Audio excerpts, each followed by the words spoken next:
Jambo la kwanza tunapozungumzia malezi, hakuna lugha ambayo tunaweza kutumia ambaye ikawa imekamilika katika malezi kuliko neno tarbia.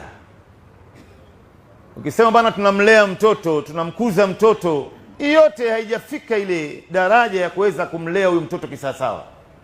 Lakini tunapozungumzia juu ya tarbia, tarbia maana yake ni kumwangalia ule mtoto kwa macho ya karibu, uwe naye hapa kwa hapa, usiwe naye mbali. Wanazuoni wanapiga mfano, wanasema kumlea mtoto kisheria ni sawasawa na mtu aliyopanda mbegu ndani ya ardhi.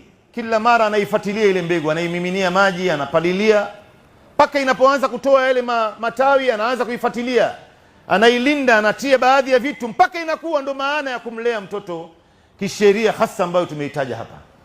Lakini ndugu zangu, jambo ambayo ni muhimu hapa katika malezi ya watoto, kila mzazi lazima afahamu hii, kwamba hawa watoto wana haki juu ya wazazi wao.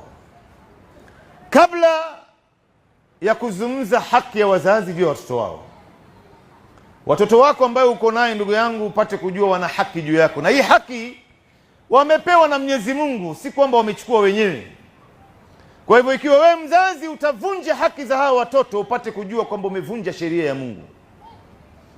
Na hii malezi inaanzia hapo ndugu zangu. Kabla hujaanza kuangalia haki ya wazazi mwanzo kwa watoto ni nini, tunaangalia mwanzo haki ya hawa watoto wanafaa kuangaliwa vipi. Kuna kitu gani ambao wanafaa kupewa kwanza kabla ya sisi wazazi kudai haki zetu. Haki ya kwanza kabisa ndugu zangu, haki nambari 1 ni huyu mtoto kuchaguliwa mama.